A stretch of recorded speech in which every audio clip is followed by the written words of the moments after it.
Good afternoon or good morning, wherever you are in the world and whatever time it is. I thought I would just drop by and give a quick update. It's been a busy but exciting week, much like the record year John Spence, my mentor, talks about in his updates. Every week feels like a new record. And for those that have been following along, I'm sure you've all noticed that things are always moving forward. So let's dive right into it. Wherever you are, however long your coffee break is, I'll try to keep it short. So a quick overview of the latest happenings with my project. This is a quick vlog update on food insecurity in Africa and beyond through AI and the gene modification of whiteflies. Now, I've got to say, this has been a wild journey and not the kind of wild you read about in sci-fi novels. The best part, it's learning from the right people, bouncing ideas around and getting things done. 9 months ago, when I started this project, there's no way I would have imagined being here, diving into out of the world emerging field of gene editing to solve a real world problem. But here we are making quite solid progress, thanks to all the different stakeholders I'm gaining guidance from. Just to recap point by point, my priorities from the last vlog update were to work towards continuing to consolidate and execute my action plan, complete the AI platform and gene editing simulations, contact and apply for grants, partnerships, and collaborations. Now, here's how I addressed each one this week. It was a very meetings heavy focused period. So firstly, I had a productive conversation with Seren Villwock, a PhD research fellow at Cornell University. She brought so much to the table. We talked about Casper mosaic disease through whitefly modification and AI. She validated the entrepreneurial approach I'm following, but reminded me to be cautious of the regulatory landscape. I had the pleasure of learning about her work in Cassava too, and her working with the IITA in Africa, where she did field trials. She pointed me towards lessons from gene drive mosquito projects, emphasizing the importance of controlling gene flow and the irreversible effects of releasing gene edited organisms. Her advice on framing this as a controlled release strategy is a game changer, especially as I plan to navigate the regulatory process in Africa, where this could make a huge impact. Seren also connected me with experts in molecular entomology and shared research papers that will be instrumental in refining the science behind my project.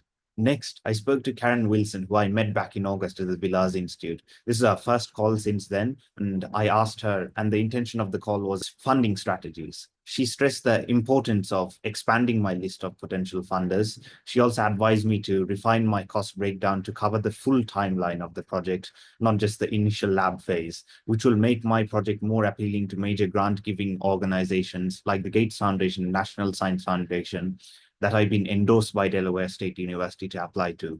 Karen encouraged me to broaden my network and apply to competitions and prizes, an excellent way to gain exposure while securing funding for the future stages of this project. I also had a fantastic call with investor Afraj Gill. He emphasized the importance of persistence in fundraising, suggesting that I focus on building a champion list and sending regular personalized updates to potential funders, even if they say no. His advice was invaluable, and I'm going to make sure I keep updating funders through a champion list on my progress. Since Afraj, like Afraj mentioned, it's very much a numbers game. Then I had a call with my mentor, Manoj Thakkar, who really helped me focus on my funding strategy. He reminded me that grants aren't just about asking for money, they're about offering something in return. The project has to align with what the funders want, not just what I need.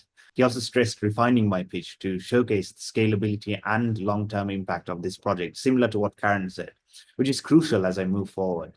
On top of all that, I had a call with Ian Lockhart from the Knowledge Society about speaking opportunities at major conferences, which is my focus for Q1 of 2025.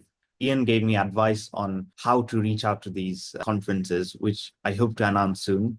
Getting my project in front of global audiences is important, and I can say he's pointed me in the right direction. Finally, I spoke to Max Newlon, also from the Knowledge Society, a couple of times this month, who emphasized the importance of integrating AI into my GeneGuard AI platform using OpenAI's APIs.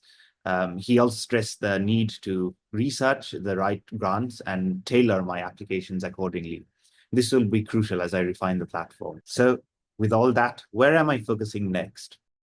keep building and updating people. I'm going full throttle on the AI platform and continuing to develop gene editing simulations. I'll keep refining them, applying for grants and updating stakeholders. 2. Apply to even more grant programs. I've compiled a list of 25 grant programs and I'll be applying to them one by one. Each day, I commit to a couple of hours tailoring my proposals to fit each funder's priorities. 3. Champion list. I'm setting up my champion list and will be sending weekly updates to potential funders and stakeholders. It's all about keeping the momentum going. If you'd like to be added to my champion list, please comment champion in the comments.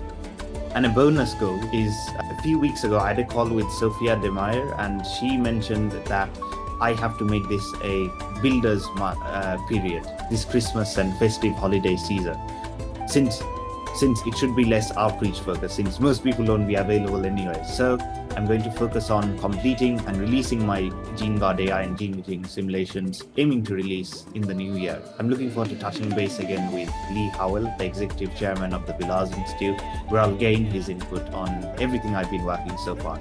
If you're from the Natural Resources Institute, Susan Tido or Wilhelm, or if you're a journalist from a major organization or any other stakeholder that is relevant for this project, I'd be keen to gain your inputs as well.